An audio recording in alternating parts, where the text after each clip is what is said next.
Hey guys, how you all doing? Welcome back to the channel, Ofer again. Well, today I want to share with you my latest guitar epiphany.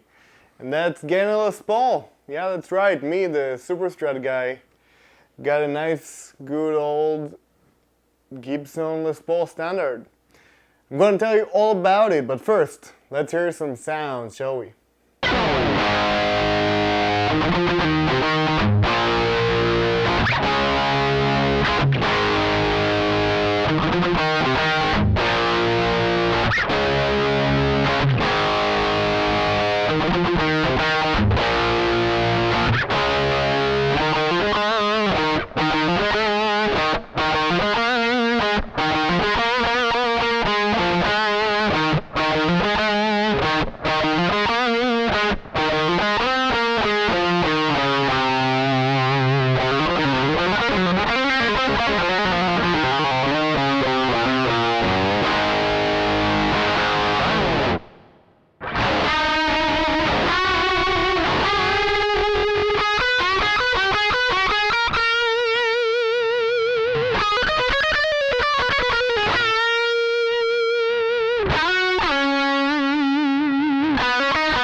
Alright, so as you all know, I've always been a superstrat guy ever since I really started getting into guitars and getting different kinds of guitars. They were always kind of the same guitar in a different formula, you know. I'm into Charvels and Jacksons, and I got a Barrington guitar, which is kind of my first snippet out of the Charvel brand for quite a while. I had some Strats, but I never actually had, and excuse me because it's slipping out of my hands, a Gibson Les Paul. And I never had it for a reason. You know, it always seemed like a bit of an outdated guitar. I've always been more into the floating tremolos. It's very heavy, the shape is very slippery, and sitting with it is not as comfortable as a superstrat. You know, it digs into your ribs, it slips off of your body, and the headstock can break at any given moment. But yet, this guitar is never going to go away for a good reason, you know. This is a rock and roll staple right here. And I finally got one at the old age of 31, and which I never thought I would, or I have, but every Les Paul I played never felt right to me. But this one, I kind of took a chance on it. I bought it used online. It was a great price. It definitely looked the part. I do need a Les Paul for some gigs, and I did wanted to have a Les Paul for quite a while. And you know, just for those big chunky chords, and you know, all of my guitars have a floating tremolo. I really wanted a guitar that doesn't have one. And luckily, when I got this one, the first moment I picked it up and I played a big old A chord, it just felt great. You know, it's resonant, it's nice, I really like the neck profile. And yeah, I just feel like it kind of opened me up in a way that I really didn't expect, because it's so different than what I'm used to, you know?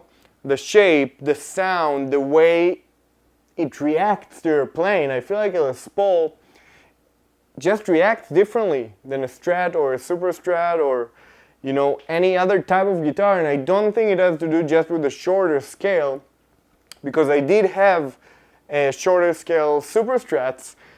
I just think it has to do with the shape, with the construction. The body is so thick, and having the toggle switch up here, having the knob layout, you know, with the volume for each pickup and a tone. And yeah, and I'm just so happy that I got one that I wanted to make a video about it. And for you superstrat lovers and guys like me who's been in the superstrat game for so long, I just think all of us need a Les Paul in our lives.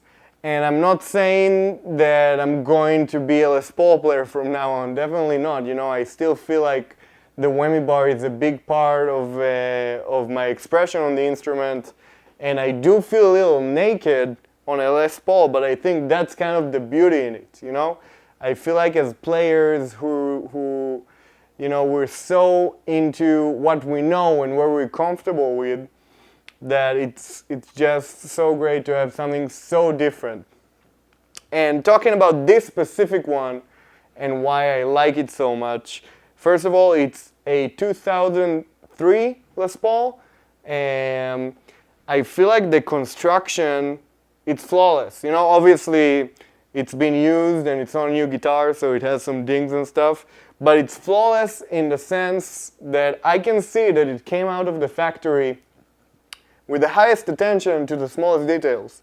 And a lot of Les Pauls, especially some of the newer ones, you know, I shopped around for quite a bit, and I got disappointed time and time again, because even picking up new guitars right off the shelf and looking at them up close, you know,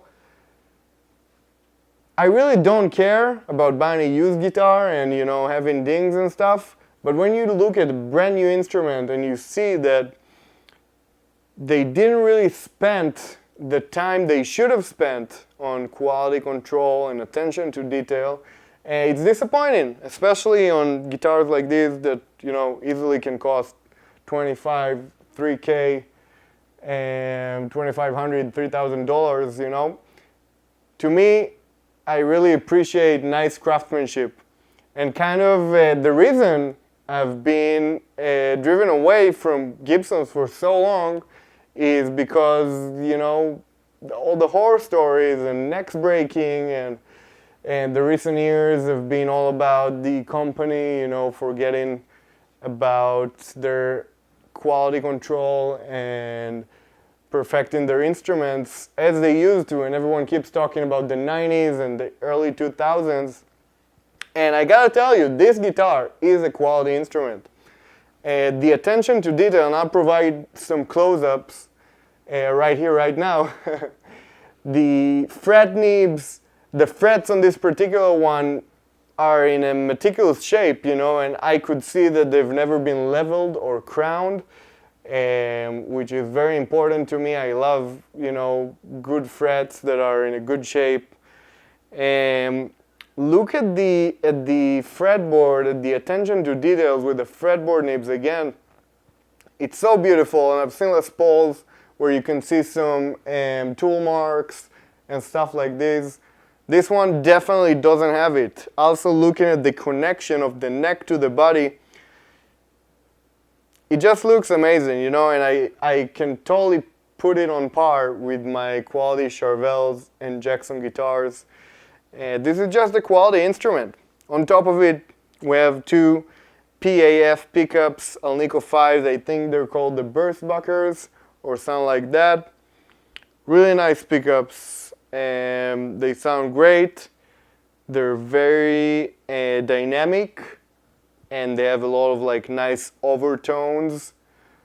The headstock shape, you know, a friend of mine borrowed me an Epiphone for a while, and when I just got this guitar and I looked at the headstock, it's so different. It's so elegant. It feels smaller. I love these old vintage looking tuners.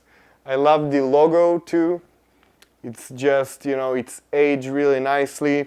And again, this is definitely not a pretty model guitar, you know. It has scratches and dings, and it has been used quite a lot, but it's still in a great shape, great playing condition. I certainly don't care about scratches and stuff, and it has character, it has mojo, you know. And again, that's the reason why I really gelled with it from the get-go. And one thing I really forgot to mention, I want to talk about, is the finish. The nitro finish is so different than polyurethane. And it's not just in the sense of how it looks like, it's also in the way it feels and reacts to the environment.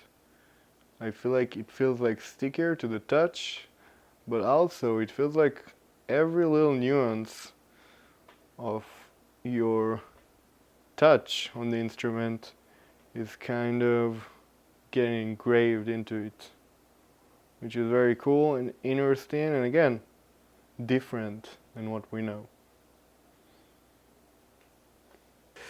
And looking at the back, everything is really nice. I can't really tell if it's a two-piece. I think it's a single piece, single slab of mahogany, which is really nice. The binding is done perfectly all around the guitar. And yeah, it's a great player. It sustains for days, even unplugged. But definitely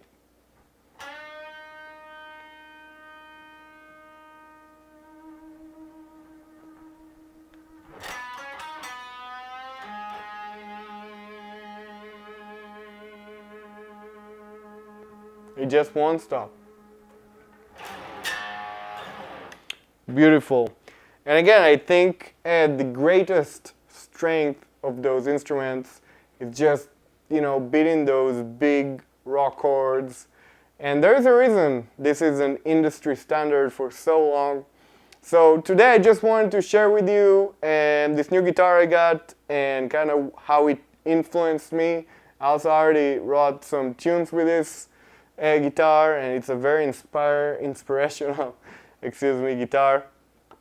And yeah, I just think every one of us Superstrat fans needs to have a Les Paul in his life. Please guys, let me know in the comments, what do you think? Do you own a Les Paul? I'm pretty sure that most of my viewers are Superstrat fans, as this was the main topic in my channel for so long. Do you have one? What do you think about Les Pauls? Are you like my old self, who thinks most brands are superior to Gibson and the Les Paul shape is outdated? Or are you like my new self, who's like really into this thing and picks it up every morning and really enjoys playing a different kind of instrument and getting a different result out of it? Because again, when we do the same thing time and time again, we can't really expect a different result. And playing guitar for 20 years, now 20 years, that's crazy. I think it's so important to go out of the norm and try something different and find a new instrument to gel with. And yeah, I'm just grateful to have this guitar. And please guys, if you like what I'm doing over here, please subscribe to the channel. I'd also love to hear your thoughts in the comments, so feel free to comment down below and I'll address each and every comment. Again, thank you so much for supporting the channel and keep following me. I really appreciate it, and I'll see you all soon in the next videos. Have a good one. Bye bye.